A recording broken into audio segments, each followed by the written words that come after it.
So thank y'all for being here, and thanks to everybody who has invited friends. I love it when y'all invite friends.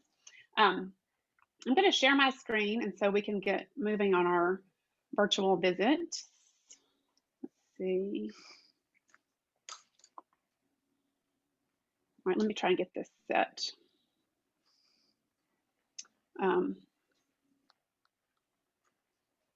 Here we go. So y'all, thanks for being here. And again, thank you so much for inviting friends. I really do appreciate that. It kind of helps our group kind of stay dynamic. And thanks to everybody very much who has made donations for this class. We both appreciate it. And it's literally, we would not be here tonight if it weren't for y'all's donations. So thank you very, very much. We're going to go to Rome. And we're going to talk about one of the oldest churches in the city. It actually has a 1,700-year-long history. And then we're going to make 3 pasta recipes that have kind of been appropriated by the Osterie of Rome, but they actually originated in the mountains of Lazio. And you can see the towns that are marked there, Amatrice and Gricia and the Monte. And then I'm coming to you from Florence. Or anyway, southwest of Florence at the Castle of Popiano, which is this little dot on the map right here. And here is where I'm coming from. I put in a seasonally appropriate photo of my house. This is not today, thankfully. We did not get snow today, but we haven't gotten any snow yet this winter. We'll see if we get any. But so here we are at the Castle of Popiano, and I live, of course, down here in the Borgo. This is the view from the castle tower. And that's, again, that's my house with the dusting of snow from a winter past. So let's go to Rome. So here we are, overhead view of the city, obviously, and you can see the Tiber River running through there.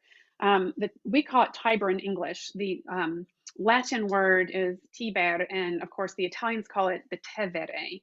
So we're actually going to talk about the little area, which is we call in English Trastevere, which in Latin back in the early days of the city was called Transtiberium. So on this view here, the overhead view of the city, some of the monuments of ancient Rome, things like the Mausoleum of Hadrian, which is Castel Sant'Angelo, Piazza Navona, the Pantheon. Here is the Colosseum, of course, Roman Forum, and here's the Palatine Hill. So on the Palatine Hill is where the very first settlements of Rome were built. And these were literally huts. What we have, the archaeologists have discovered post holes, literally the post holes that hold up the huts. So these are little thatched roofed huts. And they were right up here on the southwest edge kind of the Palatine Hill. And for the first couple hundred years of the city, so Rome is founded traditionally, ceremoniously on the 21st of April, 753 BC. So that's a long time ago. So for the first couple of hundred years, they literally ignored Transtiberium. They were not interested. And that seems sort of odd to me. So I dug up to see sort of how archaeologists look at this. This is relatively speculative in a way, but this is an archaeologist reconstruction of very early Rome. So you can see the first settlements are up here on the Palatine. They have a wall protecting them. Here's the Capitoline with just a simple temple on there. So you can see that really Transtiberium was of little interest to them. It was inhabited by unfriendly Etruscans. They just weren't very interested. They eventually took this area over because they needed it to control the river. That's all they were interested in, was control of the river. And by the imperial age of Rome, here we are, 350 AD, that's 1,000 years later. So 350 AD, the city has exploded.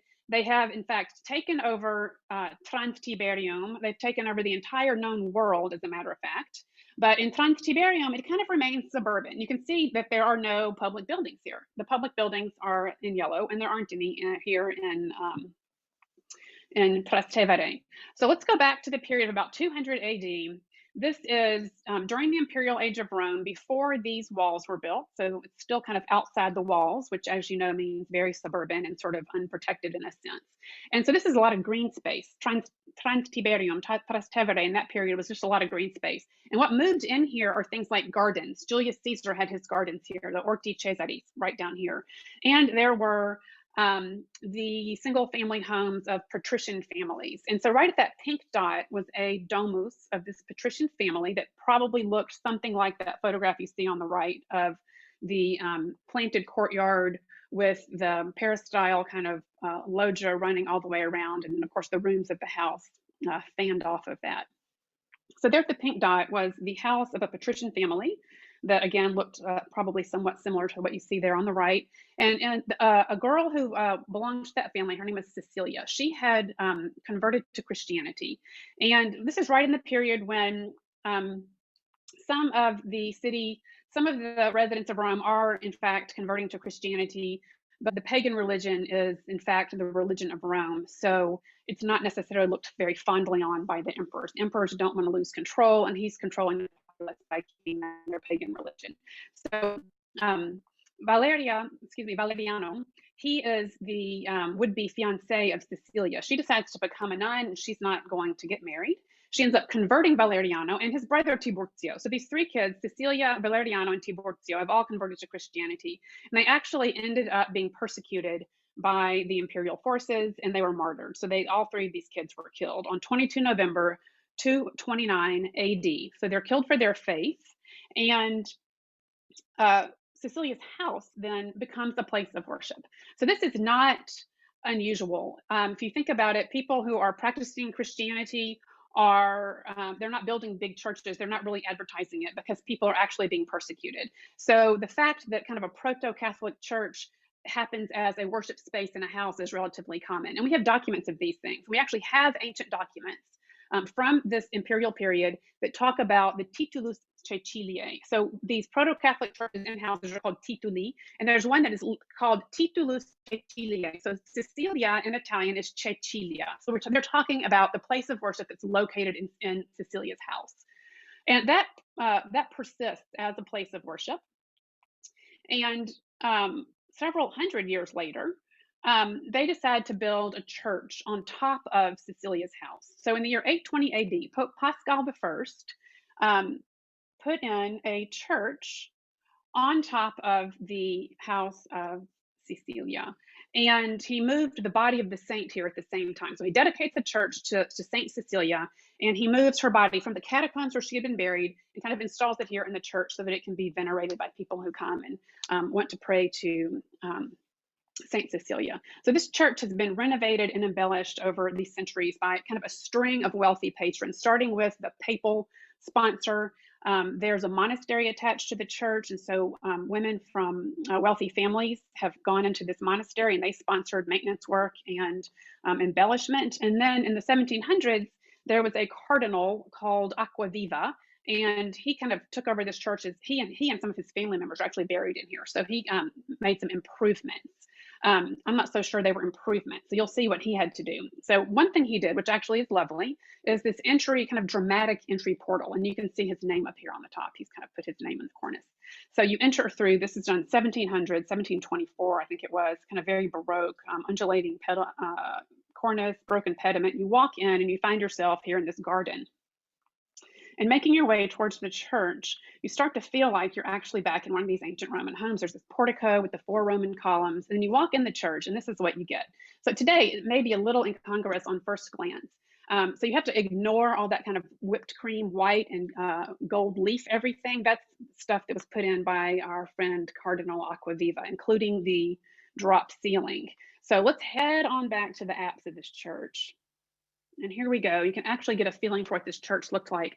So the apse here, it retains its marble revetment, this Cipollino marbles, very kind of prized type of greenish marble that you see here with all of those interesting kind of intricate patterns in it. It's inlaid also with very prized purple porphyry that was comes from Africa. And then there are, there's an apse, the mosaic up here in the cupola. So this was all done by Pope Pascal I in 820 when he had this church built. Later, there was a ciborio or a baldacchino, this canopy that was put over the high altar. And then even later still, there was a sculpture of the Saint Cecilia put in kind of this kind of mausoleum type thing underneath the high altar. So those are the works of art that we're going to talk about in the church. And then we'll take a look at some other spaces here within the church. So let's take a look at the mosaic in the cupola of the apse. So you can see there's Christ, he's in heaven, he's flanked by saints, it's all very sparkly. It's made out of mosaic. So mosaics were these decorations that were literally made out of hundreds of thousands of tiny little stone or glass polychrome tesserae. These little cubes are called tesserae, and they're inserted into like wet mortar or plaster. So once that hardens, these things become permanent. And there were great masters who did this in the Byzantine world. They were very well known for doing this. And in fact, they think some Byzantine artists may have actually been present in Rome and did these particular mosaics. You can see that they used smaller stones when they're doing kind of intricate parts of the design, like literally when they're trying to sort of model the characteristics of the faces of the figures. In the background, a lot of times this is gold leaf, and you can see that the tesserae are not flush with each other. They're all at different angles, and that's to catch light. These things are supposed to be dramatic. So imagine all the candles on the altar kind of reflecting off of all of these tilty, shiny gold tesserae, and the effect would be very dramatic. So here we have this great, wonderful mosaic. Christ is in the center. He's flanked by various figures, and you can tell they are St. Paul, who is presenting Cecilia, who the church is dedicated to. This is St. Cecilia. She's dressed as a Byzantine princess. And next to her is Pope Pascal himself. And we know that we can tell that he's been refigured here. We'll take a look at a close-up of that and you'll realize exactly who it is. But you can tell that he's a living person. So whenever art from this period in Italy, if you see a sort of a set of heavenly figures with their round halos, the guy who's got the square halo, he was still alive when this thing was made. So anytime you see a decoration and somebody has the square halo, that means they were still alive when the painting was made or the mosaic or whatever it is. And that means he's probably some sort of historical figure, but it's probably also a portrait. So they're guessing on what Christ looked like, okay? They weren't real sure about that. But this is definitely a portrait of Pascal. We know what Pascal looks like. He was living when this thing was made. So here you are, we have Christ again. The hand of God is coming down out of the clouds to kind of bless Christ. He's holding a crown of martyrdom. We'll take a closer look. Christ in turn is blessing us. He's looking straight at us and blessing us. The reason we have the hand of Christ is that it would have been sort of actually show God's face. So they only show the hand of God as it comes down out of the clouds. Then on the other side of Christ is St. Peter, and he is presenting two martyr saints, Valeriano, who is the friend of Cecilia, and then their kind of their compatriot St. Agatha, who was another virgin martyr. She was martyred in Catania just several years after Valeriano and were martyred in Rome together. And they're shown kind of standing on the flowered fields of paradise. On either end, they're kind of framed by these stylized date palm trees. Those are symbols of victory. They're also symbols of abundance in this case. Notice all of the fruit, the dates are literally just falling off the trees. All you have to do is stick your hand out and you get a date. Above the little square nimbus of Pascal, you see that little bird, that's the phoenix. He represents the resurrection, new life and resurrection, of course, through Christ in this case. And see if I can open that up a little bit. Below the figures, you can see this procession of 12 sheep, which of course represent the apostles. And they're coming from, and I'll show you a close-up where you can actually see it, a detail where you can actually make this out, but they're actually coming from the bejeweled cities of Bethlehem and Jerusalem on either end. And they're processing towards the Lamb of God on a mount from which flow 4 rivers of paradise. So these are all things that were taken out of various biblical texts. The 4 rivers are from Eden. Most of this is from sort of the paradise after the apocalypse, that kind of thing. So above the figures, you can see the insignia of Pope Pascal. It actually says Pascal in this beautiful garland. And then below, there is an inscription. And the inscription is interesting because it literally talks about the sparkly mosaics, which I think is so cute. I mean, they're trying to tell you what this church is all about, but they're also mentioning how wonderful these mosaics are. So I'm going to just give you a summary of that. So it kind of talks about this sparkly medium of mosaics. They're shimmering with light, used to adorn the house of Cecilia, which had been in shambles. Generous Pope Pascal I made it better than ever on the original foundations and moved the body of the saint here from the catacombs where she had been sleeping to this wonderful church adorned with bejeweled walls for Cecilia and her companions until the end of time. So they knew they were making something kind of spectacular, and it was built to last. So here are just some details. You can see the lovely bejeweled cities of Jerusalem and Bethlehem. It's really hard to photograph these things. They're meant to reflect light, so it's kind of hard to get a picture where it's not kind of overexposed somewhere. Here you can see the hand of God coming down over the head of Christ, which I think is just great. he's holding a martyr's crown. And then you can see the figures there to the left of Christ. There's St. Paul, who always looks just like that. That's just kind of, he might really have looked like that, because I've never seen St. Paul represented. He didn't look just like that. And then there's Cecilia, who's great with her kind of pearls on, and she's got her arm around Pascal, and she's presenting Pascal. So Pascal, the Pope, has this little model of a church. So it turns out that Pascal's been kind of on a building spree, and he's been building these churches kind of following a similar style. They're all quite individual, but the style is kind of similar. So let's take a look at another one, and you'll get an idea of what St. Cecilia looked like before Acquaviva got his hands on it. So it had this original lovely cosmati inlaid polychrome marble stonework floors, all these great kind of intricate geometric patterns, little sparkly bits in there, original stone columns marching down towards the apse, open timber work ceiling, coffered in this case. And then this bit of the church is kind of sometimes referred to as a triumphal arch. And this particular church has two of them, and it's just covered with mosaic, as is, of course, the cupola of the apse. So in St. Cecilia, we're missing a lot of those elements, and it looks like this today. The columns, the stone columns, are still inside those white piers. The ceiling, it must be up there somewhere, but we've got this kind of lowered ceiling. And then the triumphal arch, unfortunately, doesn't have its mosaics any longer. We know kind of what it looked like. It's certainly very sparkly, but we have, though, as a drawing. And this is sort of a clunky reconstruction that I did. So this is the bit that we actually have, of course, that we just looked at carefully, the mosaic. And then from this drawing from the 1700s, before Acquaviva covered it up or took it down, whatever he did, you can see what else was kind of refigured there on the triumphal arch. The 24 elders of the church offering their crowns to the Madonna and Christ, who are enthroned up here at the top. They're flanked by angels, the virgin saints, and then once again, the idealized cities of Jerusalem and Bethlehem. So it would have been quite sparkly. And there's palm trees and the fancy Eastern cities from the Holy Land. So it would have kind of doubled that effect of all the sparkle. So Pope Pascal, here we are in the early 9th century. He's not just being nice and building churches to saints he likes or whatever. This is an interesting time in the city of Rome, and the Roman Empire has fallen, and Rome, the Vatican is kind of trying to assert some influence. So Pascal really undertook this building campaign to communicate his authority, the authority of Rome, and the importance of Rome as a seat of power in the contemporary world. So he's trying to kind of get back some of that glamour that has been lost since the fall of the Roman Empire. So the Holy Roman Empire, Charlemagne's in charge. They're based in these Carolingian capitals, mostly in kind of Middle Europe.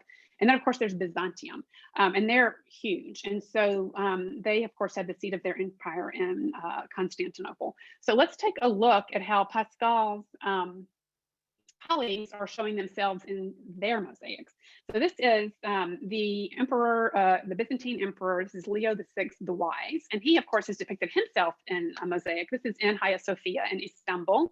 He, though, is supplicating himself to Christ, literally bowing down on the floor, all four limbs on the floor before the throne of Christ. Pascal, on the other hand, he's not on the floor at all. He's actually standing up in the heavens with Christ and these other saints, which I think is sort of interesting. He's put himself directly into their sphere, and he's actually got Cecilia's hand on his shoulder. She's kind of hugging him. I just think that is terribly cheeky. Pascal's the guy who told the mosaic artists what to do, and here, he's being hugged by the saint, which is pretty funny. It makes me think directly to this mosaic, which is in Palermo in the Church of the Martorana, and this is Roger I, Norman king of Sicily, being crowned by Christ. So this is a pretty impudent move as well. Christ is literally putting the crown on his head. So, you can't really contest his power because, Christ put the crown on his head. But even Roger had kind of the enough humility to place himself, or maybe foresight, place himself in the earthly realm. His feet are on the ground on our side over here with us on earth. And Christ is on the other side of this little border, floating in the heavenly realm with all the gold sparklies. So quite interesting how Pascal just chose to represent himself. And here it is in the sparkly apse. So a lot later, as I said, they had a string of important wealthy patrons here at this church. So a lot later, the nuns here decided to put in a ciborium, or this canopy over the altar. And that's what you can see here, this bit. So they called in Arnolfo di Cambio, who is an architect. He's a sculptor. He's also an urban planner. He's a really interesting figure. And I really like Arnolfo di Cambio. We know enough about him to piece together his career, but we really don't know everything about him. But he's a cool guy. He was born in Colne di Valdelsa, which is literally 20 minutes from my house. He was born in 1240. His artistic training was with Nicola Pisano, the great sculptor from Pisa, who helped usher in the Renaissance. And then Arnolfo did work. He was a great, great artist and sculptor and architect, and I said urban planner. He's working for kings, popes, cardinals. He's kind of all over the place. So he works a lot in Florence as well. This is just to sort of show you some of the marks of his career. You know, those of us in Florence are literally walking in the shadow of buildings built by Arnolfo di Cambio just every day. So he was the first architect brought in to design the Duomo of Florence. You can see his design there, the darker, smaller one. So over the 200 and 250 years that it took to get this building finished, the design did change several times. They went, several architects worked on this, but they basically kept his design. It got bigger, but they kind of kept his design. He also designed the first version of a facade for this building. The actual facade is kind of this pastiche of Gothic motifs that was put in much, much, much later. The original facade, as designed by Arnolfo, the original architect on the project, was what you see there in the center. We have models for this and some of the sculptures that he actually did, such as the Madonna and Christ on the left. These are in the Museo dell'Opera del Duomo in Florence. Also in Florence, he designed the Badia Fiorentina, the spire of which you see there on the left. And then in 1299, he was actually taken off the Cathedral Works project and asked to build the Palazzo Vecchio, which is a fortified city hall building, basically. There was such kind of out of control political strife that they literally stopped work on the cathedral in order to put up a fortified town hall so that those guys could govern in relative peace without having to risk their lives. So 3 years before they broke ground on the cathedral, Arnolfo was called into the church of Santa Cecilia in Trastevere. And here he is. He has been asked to design this canopy, ciborio or baldacchino. You can see he's chosen to use colored marble again, which kind of goes along with how the other decorations in the church are done. So 4 black marble columns supporting this very elaborate kind of tracery work canopy with these long kind of Gothic spires and pinnacles that reach up into the sky. So he's really created this idea of lightness, this kind of illusion of height soaring forward to the heavens. And of course, the heavens are depicted right here in the apse. You can see them right there. He's done some kind of interesting touches on here. The tri-lobed Gothic arches are not pointy and tight. He's actually opened them up and they're very much kind of moving towards Renaissance, and they're very light and airy.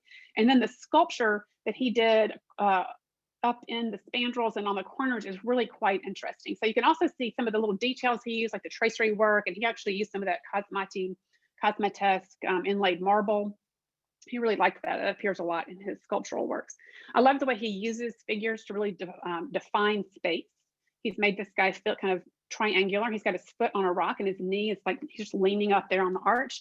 And then he's done these gorgeous figures on the corners. And they're kind of interesting because when you're looking straight on to the arch, the altar and the canopy, these guys are not looking straight out at you at all. They're actually going out obliquely. So he's really creating some movement here. So in order to see these guys, you have to kind of move around, and they're actually kind of ushering you around the object itself as if it were just one big piece of sculpture. And they're literally going like this. So you're going to walk that way and see who's next around the bend. And you eventually get to my favorite one, which is, if you can see here, there's a guy on a horse. This is Tiborzio, Saint Tiborzio. He's the friend of Cecilia and Valeriana, who for whatever reason didn't make it into the mosaic and the cupola. So here he is on the canopy, and he's done in super high relief. And there's this guy gesturing on a horse. And so he's kind of halfway coming out of the background.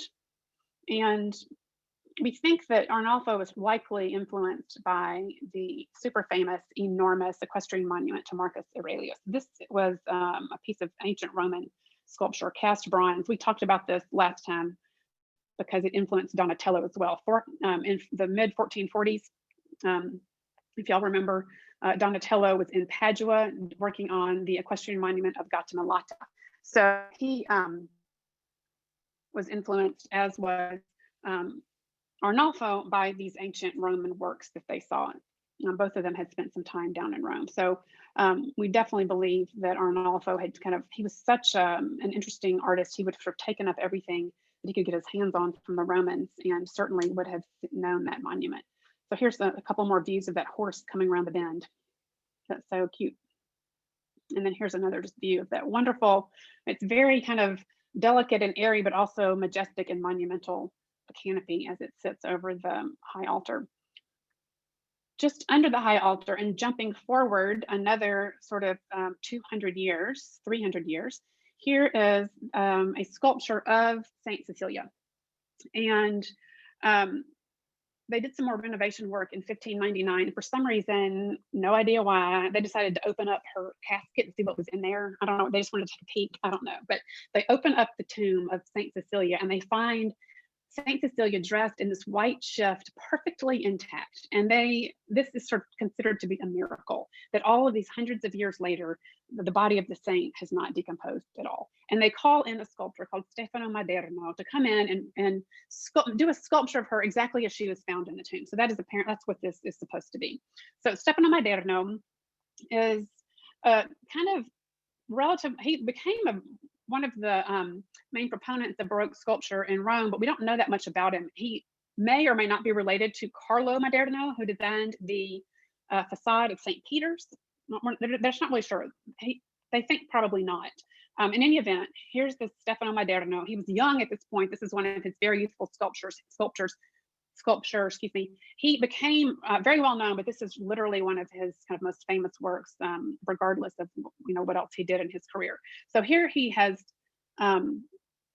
taken this just gorgeous kind of quiet view of this martyred saint. And it's not super Renaissance, it's not super Baroque, it's just kind of very much his own style. And he has this very calm, clean, kind of sweeping half moon line of the body of the saint. And then he's done, I think he was most certainly influenced by ancient Roman sculpture as well. You can see this series of kind of intersecting V's that kind of proceed down the body of the saint. And then these knife folds, which just kind of gently come in here at her knees, so gorgeously sculpted, again, very serene. And you would think this woman has approached her death with some sort of inward looking serenity, and I feel sure that probably is the case. But if you look very carefully here at some of the details, there's this unfortunate wound to her neck, and her head is turned in quite and not very happy fashion. The story with Cecilia is that they tried to behead her. They gave her 3 axe blows to the neck, and it was not even enough to kill her. She lived in agony for 3 more days.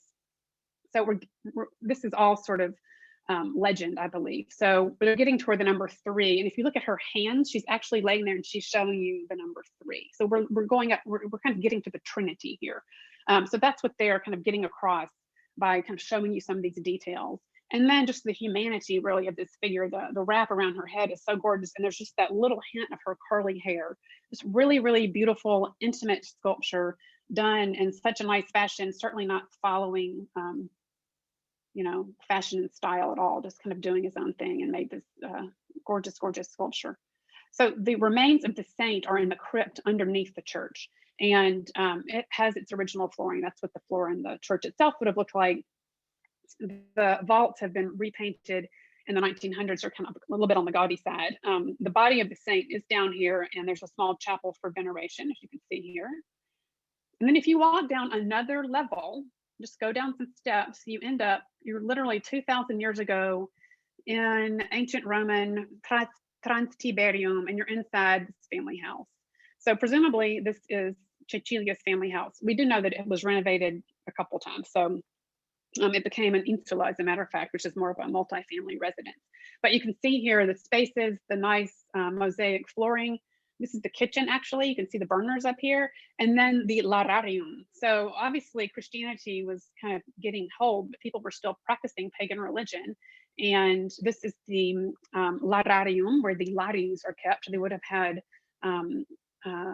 candles burning here 24/7. These are the gods who protect the space of the house. And so this is a relief of Minerva, which was found in that house underneath the church. So when you come back up, you pop up and you're in Trastevere. And this is what Trastevere looks like today.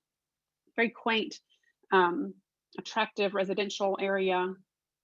Here's the main piazza with Santa Maria in Trastevere. Santa Maria and Trastevere, along with Santa Cecilia, the church we just looked at, are two of the oldest churches in the city. You can see there's a lot of cafes, nightlife. There's always a lot going on, street fairs, street artists. You can see these are two porta, the gates in the old Roman walls. One on the right, that's Porta Settimana. You can see some cafes outside. And on the left is Porta Portense, where this enormous, I think it's a weekly flea market takes place. And then, of course, as all of Rome, it's full of these great casual osterie. And this is Enso Albentino, which is just a couple of blocks away from Cecilia's house. And this is one of those places that makes that sort of the holy triad of Roman pastas, which actually come from the shepherds of the Monte Sibillini. So you're looking here at a plate of carbonara, which is the descendant of gricia, which comes from Griciano. So the two towns where these kind of invented these pastas are Griciano and Amatrice, which are up in the Monte Sibillini. The landscape is just absolutely gorgeous. This is that area, though, that was rocked by a really strong earthquake in 2016. So the towns, unfortunately, really took a hit. This is Amatrice Main Street before and after. Here's another view of Main Street. Just really unfortunate. It's just horrifying. This is Griciano after and before. This is actually a flyer. Help Griciano. Send money to this bank account. We all did that. I mean, they were all asking for help. All of us. I mean, I sent money. I have friends who are architects who went down to try to figure out housing for these folks, temporary, but of course new housing because their houses are not recuperable. My grocery store had ways for us to send, sort of help send food down there. And the food products that are made here, which are notably cured pork products and cheese, both of which we're about to use in these recipes, their aging cells were just crushed. And so everything that was aging, they just released on the market everything early, and it was everywhere. It's like, help Amatrice, buy a piece of prosciutto. I'm like, okay. So we were all kind of eating these products, which unfortunately are now more difficult to find. It's kind of gone back to where they came from. It took me a long time to find the cheese we're about to use. I'll show it to you. So this, of course, is what the landscape looks like. This is Gran Sasso, I believe. Giusto, Lorenzo? Sì. Lorenzo took a motorcycle trip through here a couple months ago. And the Gran Sasso, as far as I know, is the only habitat for brown bears in Italy. They're so cute. I put them in here. So here are the couple photos of these shepherds. So these shepherds, this pastorizia is literally the pastori, who are the shepherds, kind of their act of shepherding and then making cheese. Of course, these guys actually make cheese. So they also practice the Transfumanza, which we talked about. I think I mentioned that in the beginning. The shepherds literally take their animals down into the plains during winter and bring their recipes with them. And that's how these recipes got down into the plains and into Rome. So these guys go out for months at a time. They literally sleep out in these little stone huts, and they bring with them non-perishable foods, such as all this stuff. And these are basically the ingredients for the pastas we're about to make. So guancia di maiale is cured hog jowl, cured pork. You can use other cured porks, but that's what they use. And then various aged sheep milk cheeses. The one on the top is made in Amatrice, and the one on the bottom there is like your typical kind of pecorino romano, which I know y'all can find in the United States as well. And then of course pasta, and they would of course use short pasta, because if you're going to go like walk around all day every day for 5 months, you're not bringing spaghetti, you're going to bring short pasta. And here are some of the recipes. So gricia, we're going to go through this. We're going to make all three of these. Gricia on the left. On the right, you see carbonara, and then of course, amatriciana. And we'll talk about all of these in just a second. Here are the ingredients. And you can see how gricia is kind of the mother of all pastas.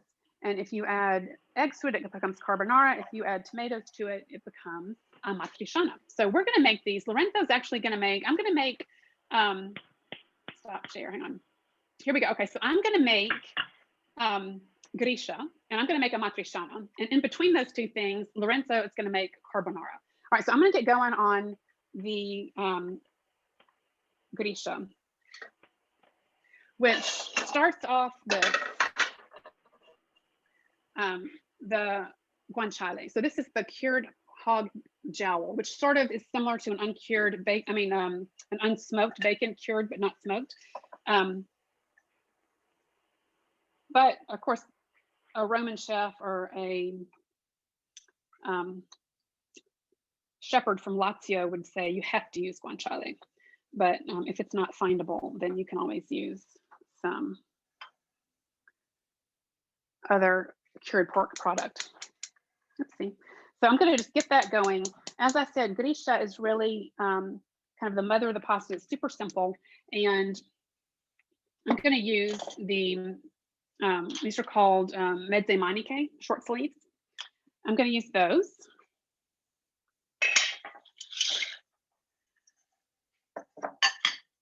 So I've dumped them into boiling water. You really want the water to boil, and you really want there to be salt in the water. So when they tell you to add salt, you add sort of a big amount of salt like that. And I'm going to add some more because there's a lot of water in there. The salt literally just barely penetrates the outer edge of the pasta. So you really don't have to worry about it being too salty. It mostly stays in the water. So I'm just going to fry up the guanciale. It just needs to be sort of crispy and release all of its yummy fat. That's kind of the goal here for that. So while that's going, I'm going to show you the cheeses that we're going to use.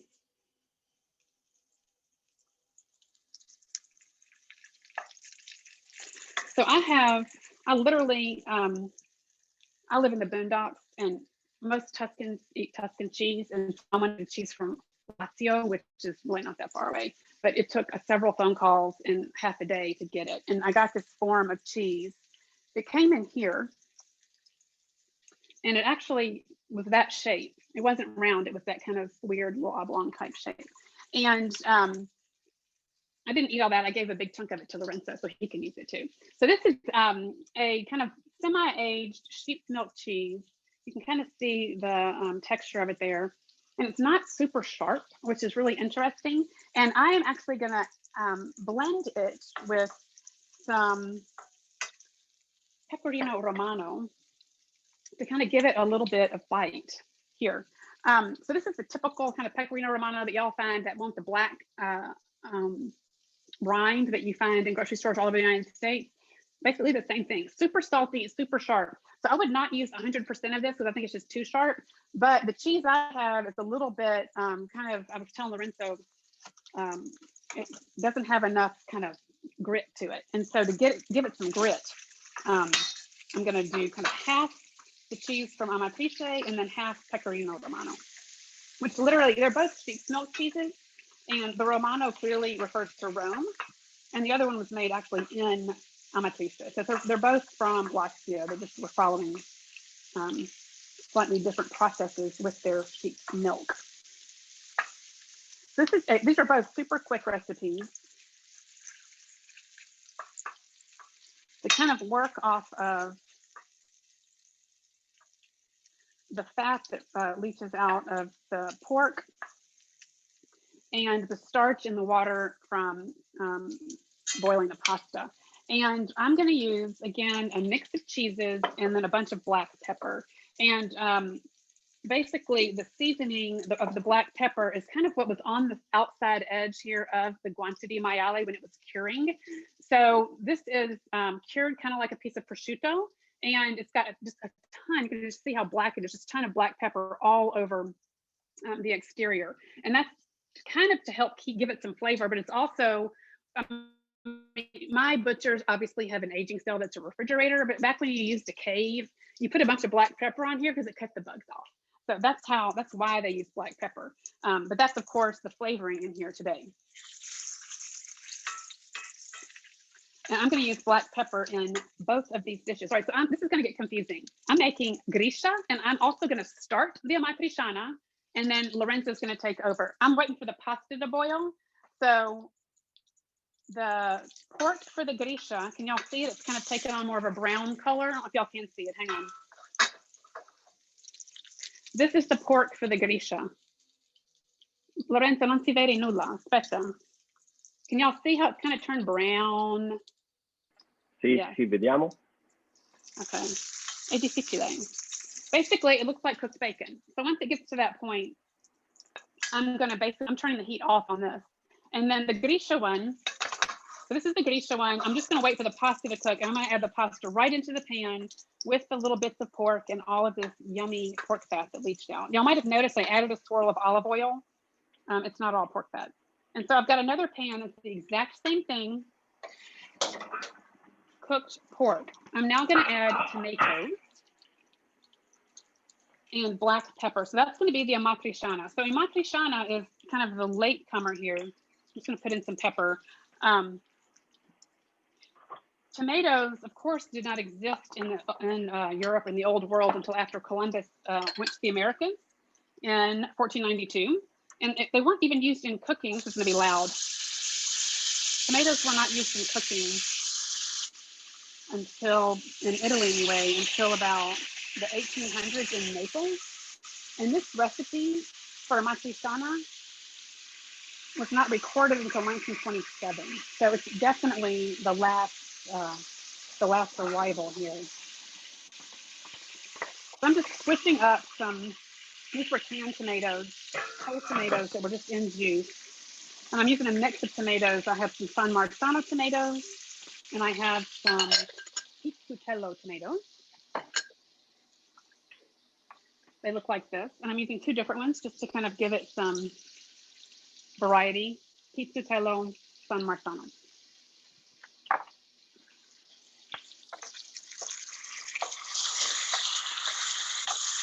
So now we have, for the amatriciana, we have bacon, black pepper, and tomato. And I'm just going to let that cook now.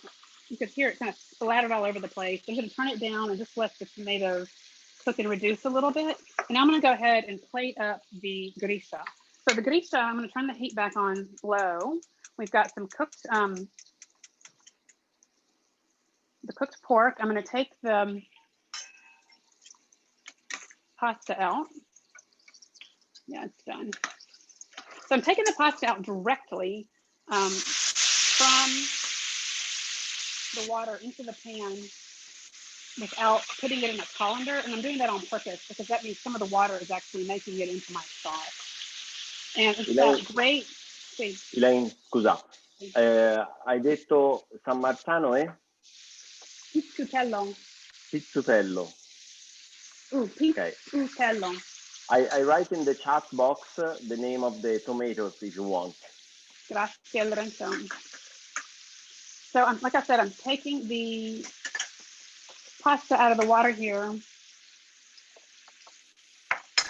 directly. I'm also going to dump in, this has an 18-minute cooking. This is the spaghettone for the amatriciana. I'm going to get that going. So the gricia sauce is this amazing mix, basically of fat, olive oil, and the pasta cooking water. So the effect of the starch in the water is key here. And Lorenzo, io ti sento. Yeah, sì. I'm going to add a teensy bit more water. Sì, ti sento, non so che stai facendo. Lorenzo's in his kitchen, and I'm in mine, of course. So. I'm cooking. And he's cooking, and I'm about to pass it over. But first of all, somehow I have to let y'all see how this has made this amazing, creamy. I'm gonna add a little bit more of this. So the pasta, starchy pasta water with the pork fat in this pan is this amazing. I don't know if I can show you this or not. It needs to reduce a little bit. So the pasta now, I'll show you in a minute the pasta I'm using. It's from Pastificio Fabbri. And this is one of those great artisan pasta makers who still works really well in Italy. And it's just drinking up, the pasta is drinking up the flavors here in the pan. And so it's kind of condensing a little bit. So can y'all see the bottom of the pan and how it is? Can y'all see how thick that is? It's just like this nice, thick kind of saucy sauce. So now I'm going to turn it off. I'm taking it off the heat, turning the heat off. And I'm going to add a couple of handfuls of my mix of cheeses that are just grated up. So this is the two cheeses, the cheese from Amatrice and the Pecorino Romano.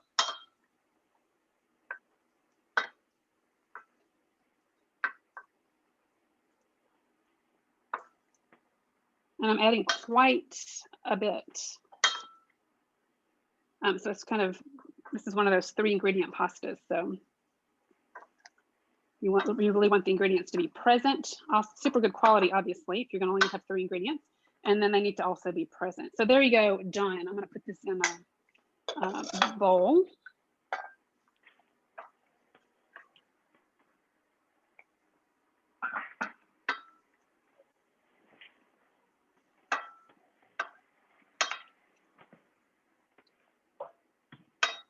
So the pepper that's in here is the pepper that was on the guanciale, but I'm actually going to add a teensy bit more. To serve it, I'm adding more pepper. And I'm going to add a little bit more cheese. And I'm kind of layering it. And it's going to be so good.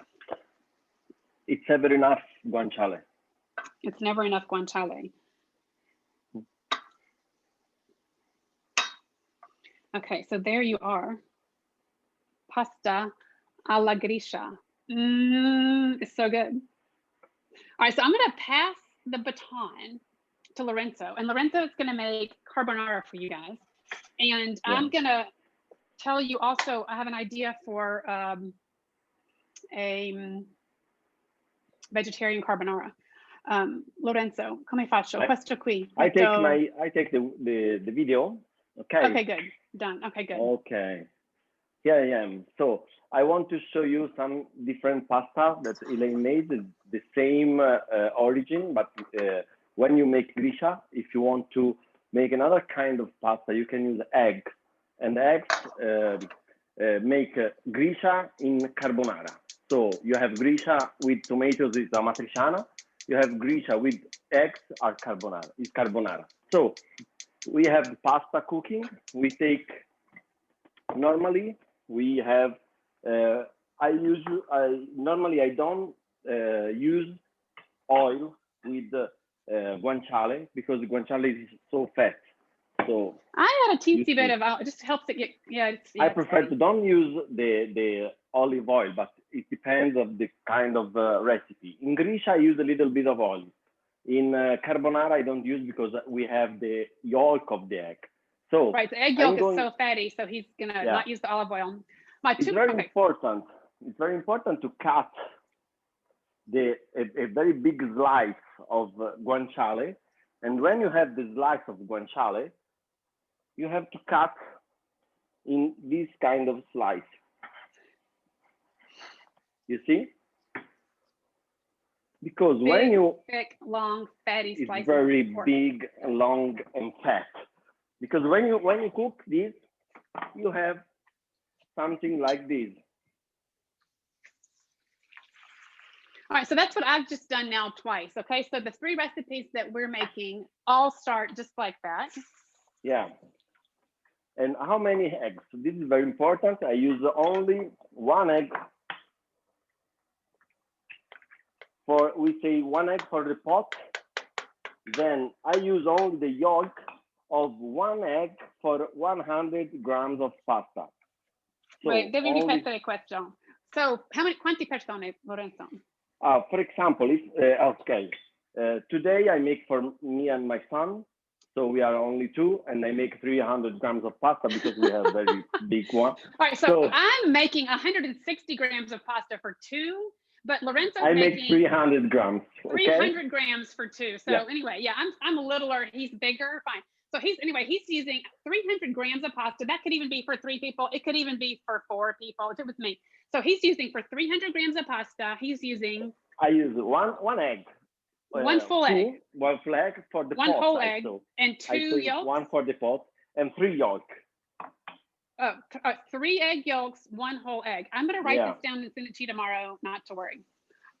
My cholesterol is very good, so it's not a problem. I am a blood donor, so the man who takes my blood is a very lucky man. So I have I the might yolk. need some of it. I have the yolk and the egg. I take a fork and then go in. Then it's enough. I take my amatriciana cheese, the one that Elaine showed you, and my pecorino romano cheese. So he decided to do the same thing I did. Okay. Yeah, I mix it like Elaine. I prefer to mix them. So I take my grate and I put. So you could also, y'all can use, I have a friend who lives in Rome, Domenico Rotti. He actually, I've seen him use a mix of, he's a friend of Lorenzo as well, a mix of pecorino romano and parmigiano. I mean, you could actually, especially for carbonara, you could actually do that. I don't like pecorino. I don't like parmigiano in carbonara. I don't like, because it's not a typical food, a typical cheese of this part of I Italy. agree. But while we have a selection of cheap milk cheeses, they don't necessarily have that selection. However, he's right in that it's probably better to use two different sheep's milk cheeses. And I just thought of this. There's a Spanish sheep's milk cheese called manchego, and you could try that. Okay. You have a cream like this, you see? I don't put other pepper and salt for the same reason that Elaine said to you, because I use also the black pepper of the guanciale when I cut. I don't throw away the pepper. So we have this cream. I have my guanciale cooking and my pasta boiling. So the first wrong thing that you can do is put the pasta in the pan with the guanciale, because the fat of the guanciale is a stick of pasta, and the pasta doesn't take the egg. So he's telling you what not to do. Lorenzo's telling you what not. No, he's telling you what not to do. Okay, and it's very important to don't throw away the water of the pasta, because you use for make creamy pasta. In some restaurants you can find some terrible carbonara made with cream. No, we don't need cream. We don't need milk. We do not need anything else. That's the water of pasta. So I'm going to taste pasta. Okay. It's ready. And I'm going to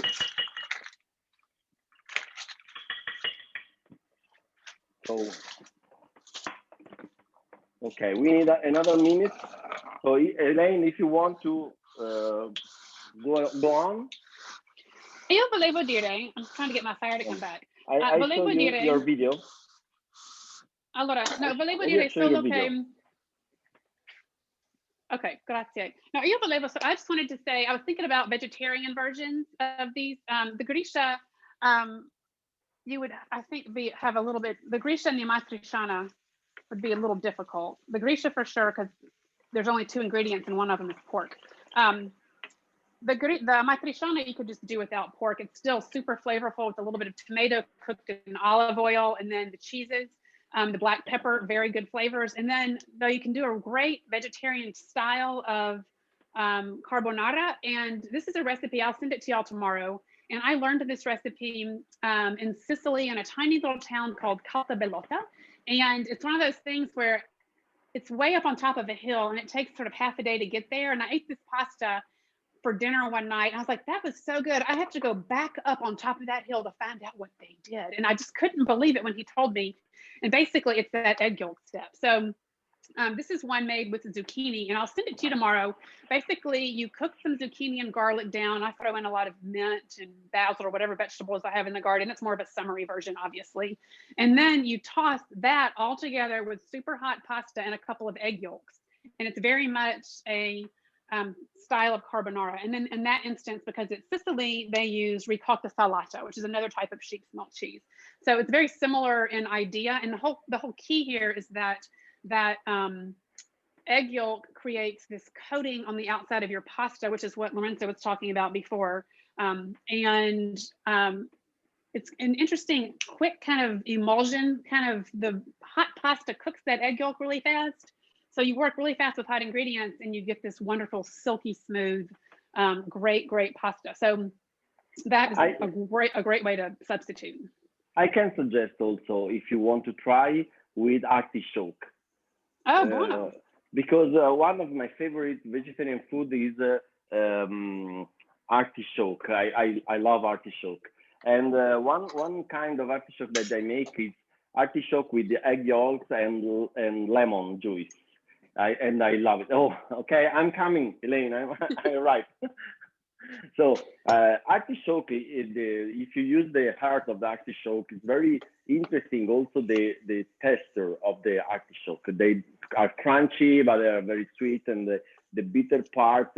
And with the yolk, it's very interesting. Also with cheese. But that sounds very good. And so that would be a wintertime way, because you know the artichokes are winter vegetables. And so actually, I'm going to try that. That sounds like a very good. Yeah. And also, wintry. In this case, I prefer to use Parmigiano with the artichoke. Don't use Pecorino Romano, for example. But it's my taste. Ok, Lorenzo, ci sei? Perché io sono quasi. Ok, io vado a scolare la pasta. Ok. E mi riprendo il video. Okay. So my pasta is almost ready. Lorenzo, vado io or vai tu? Ok, vado io. Okay. I'm going to take the video. All right, so he's going to complete the carbonara. I complete the carbonara. So I take the yolk and I put pasta. So he's got hot pasta going into the egg yolk, and he's going to stir super fast straight away. So oops, one is gone. I use a little bit of water of my pasta. So he saved some of the pasta water when he dumped the pasta into a colander.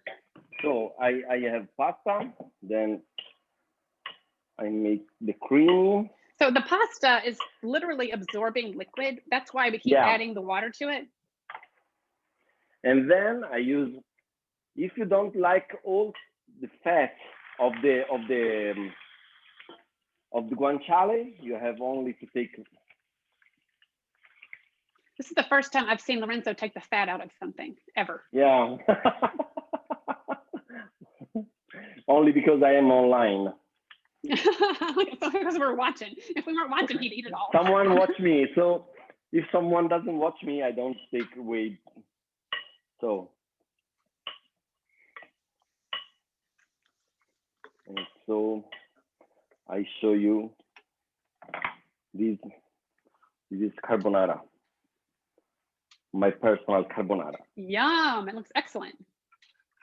So Elaine, all right, so you've seen gricia, you've seen carbonara, and I'm gonna finish now the amatriciana. So remember, we started the exact same way. I moved my camera up. I want you to see the color that this has taken on. I'm cutting my head in half though, hang on.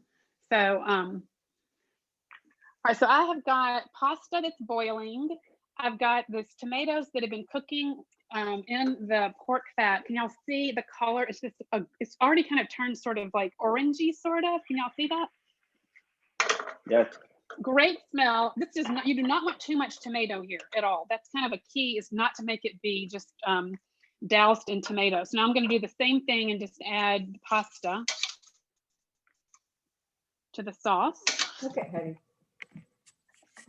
Oopsie. And I'm going to stir it around, and I may add some water, some pasta cooking water, like we like to do. Yeah, because, all right, so there was some liquid in here already. There was some liquid from the tomatoes, the fat from the pork. I'm going to just add a little bit of water with a little bit of heat, and kind of add some creaminess back to this, because the pasta has literally just drunk up everything. It's very interesting. So remember, I've already added pepper to this. Elaine, it's very interesting to say that normally in the culture, Italian culture, we say pasta lunga, so spaghetti or bucatini, with this kind of pasta, like, for example, bucatini alla matriciana.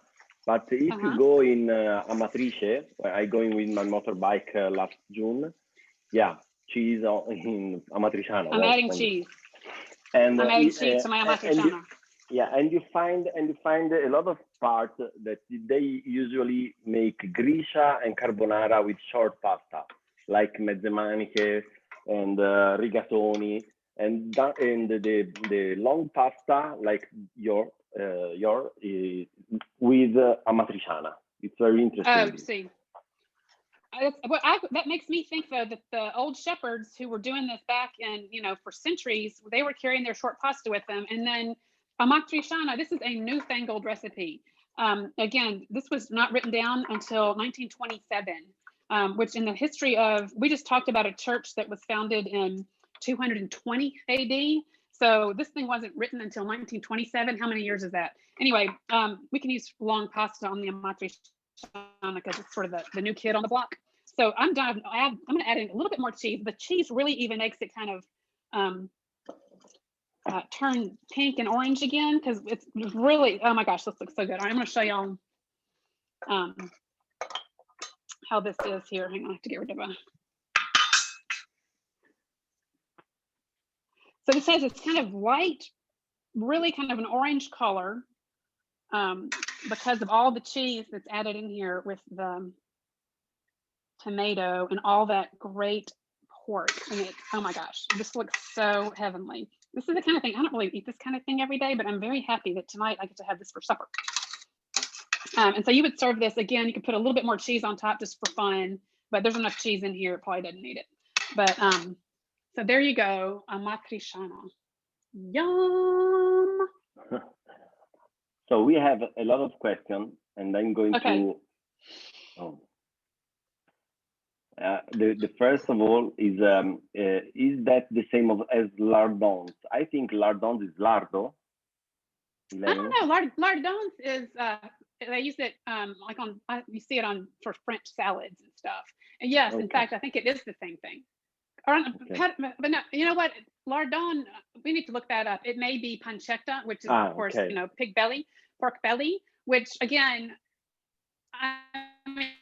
I know that not y'all in the United States, everybody can find the cured hog jowl, and so I will permit to the pancetta. We can permit that. Yeah. Don't tell anybody in Rome that; they'll think it's heresy. But it's okay.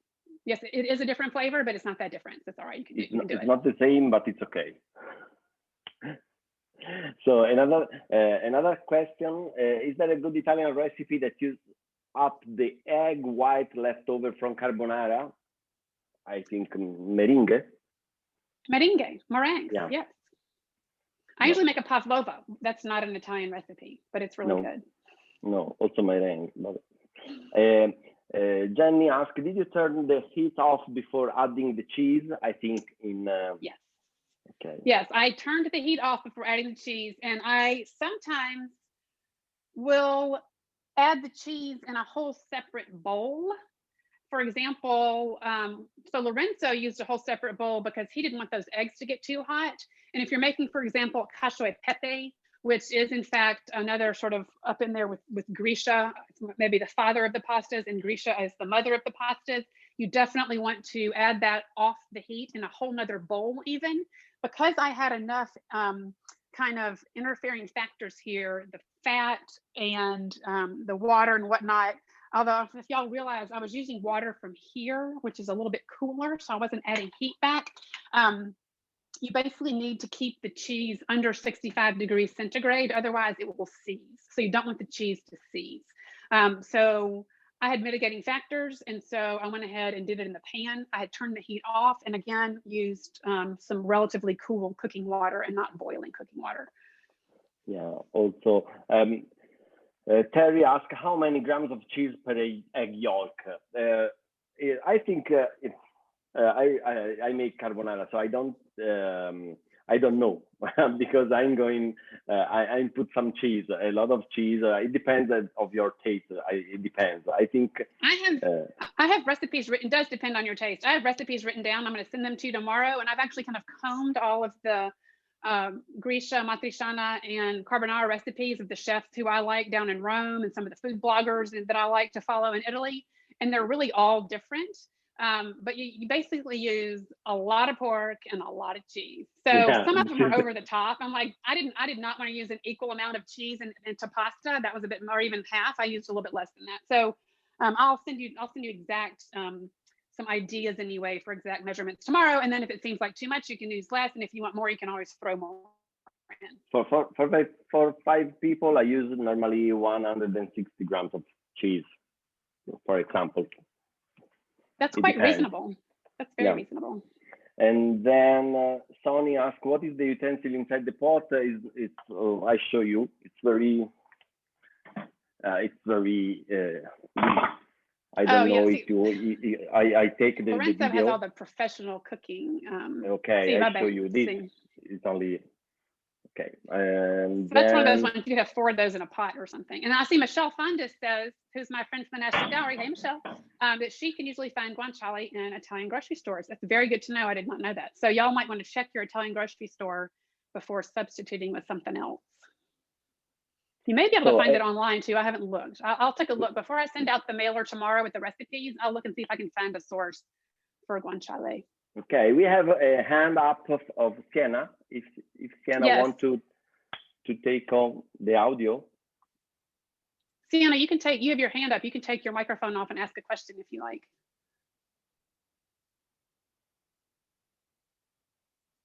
Is that me you're talking about? Yes. My cat must have put her hand on it. Sorry. Oh, that's okay. I'm so sorry. But so you don't have a question? No, you want to make a comment? No, you're on? I'm going to make this right now for my husband. Okay, good. Great. Any other questions? If y'all want to take off your microphone and comment or ask a question. Brava, un'altra buonissima ricetta. Grazie, Maria Luisa. Elaine, these are, do you have a recommendation for wine to have with these? I was thinking about that. My first thought was Cesanese, which is this wine from Lazio, because I was thinking Lazio. And then I thought, that Cesanese, first of all, I couldn't find it around here because, again, we're in Tuscany. But it's a little bit it just doesn't have the power to match up. These recipes, all of them, even the gricia, really can take some kind of a powerful wine to stand up to it. And I think what would go great is a San Grentino di Monte Falco, which is actually a wine from Umbria, but it's actually quite close to the mountainy area where Griciano and amatriciana are. And that is a red wine with some massive tannins. And it really cuts through all that pork fat and stands up to all those flavors. So that's what I would recommend. San Grentino. Do we want to write? I'll write that in here. Hey, Elaine, what type of pork can you use in the United States? Because the pork you use has all this pepper around it. Well, all right. So we were just talking about that. You can use guanciale if you can find it. You can use. Hang on a second. I think I just sent. Lorenzo, mettilo te perché io ho sbagliato. Devi mettere San Grentino di Montefalco. Sì. L'ho mandato. I write in the chat. Okay, thank you. So the meat, you can use pancetta, cured pancetta. If you can find that, you can use guanciale. Basically, you need a cured pork that has not been smoked. And so, the one I get has literally been cured, and I get a whole piece of it. It's got the cotena, or the actual skin part down here that I have to remove. And then the other side is covered in black pepper. And some people cut that off, but like we just said, we don't cut it off. Lorenzo and I both just use that because it's got all this flavor on it. However, if you get a piece that doesn't have that much pepper on it, or doesn't have any pepper on it, then just use black pepper. So that's what I have here. I just crushed up some black pepper in my mortar and pestle. There it is. And so just use black pepper. Elaine, what vegetables would you serve with these dishes? Would you serve a salad or? Yeah, I would probably serve afterwards, a salad, maybe like even some artichokes, like Lorenzo was saying, just cooked with some chicken breast. What else? Che mangiamo insieme our dough? Okay, I am Italian, so when I eat pasta. So we don't put any vegetables with pasta. You can dopo. Okay, after pasta, to clean your mouth, you can have all what fresh vegetables you prefer. So you have the fat of the pork. So if you have green salad or radicchio or some also artichoke, or it's wonderful. Some bitter and it's better. So right, some bitter is better. So yeah, artichokes is a good idea. Sorry, I laugh because I understand that you want to put some vegetables inside. So no, ci abbiamo perso. Cosa hai detto? No.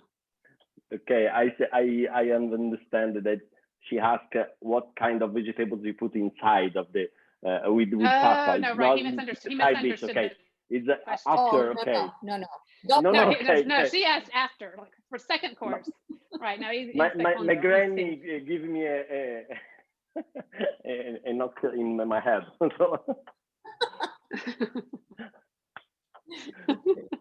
Grazie. Lorenzo's English is very, very good, and he can even understand me fast talking in Southern, so that's good. With my Southern accent.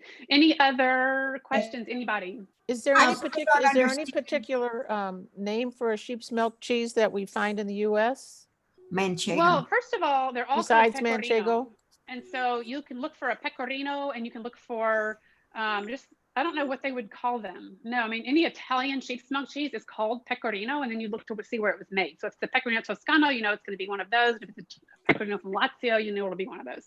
So not necessarily, no. And which one? I know pecorino is pretty, like you said, is pretty sharp. So when you it depends. What's the thing? They're all different. So both of us tonight used two different pecorinos. Pecorino just means sheep's milk cheese. The pecorino romano is super.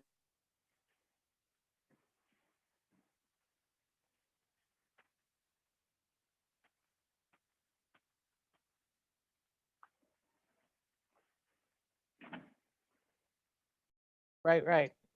Sharp. Okay. So hi, Lane. So the only seasonings you use is just salt and pepper. There's no garlic, nothing else, just salt and pepper. I didn't even use salt. I put salt in the water and I put pepper in the pasta. That's it. Thank you. I'm not clear on what that utensil was for. He put in his pot. Is it? Lorenzo. It's a strainer. It's a strainer that goes down into the pot. Yeah. And it's in a pie shaped because he probably has 3 or 4 that go into a I have 4 of these.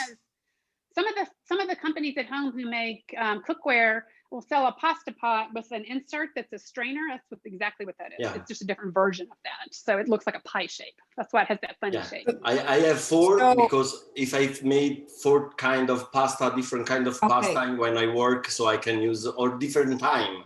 So this is more for restaurant cooking. If you're they make everything express. So if somebody orders, spaghetti, and 5 minutes later somebody orders mezze maniche, he can have them both going in the same hot water. That's all that's for. So, right.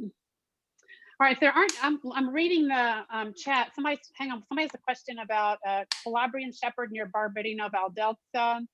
Calabrian. I don't know him. I know a Sardinian one. It's called Niedu. Don't know about the one. I'll have to keep my eyes open for the Calabrian near Barberino. Thank you for the tip. If y'all don't have any more questions, I'm going to say bye. I'll be in touch tomorrow with the recipes, and I'll look over the chat again and see if there's any questions to answer. And if I can find some sources for some of the products, I'll let you know. All right. Thank y'all for being here. Thank you so much. I have to say to Pat that we make another lesson with cacio and pepe, because it's not cacio and pepe, but it's cacio e pepe, it's cheese and pepper. And we made another lesson. We will do a cacio e pepe lesson, maybe with some artichokes or something. Grazie. Grazie mille. Bye. Bye. Ciao bello. Ciao bella. Thanks. Ciao.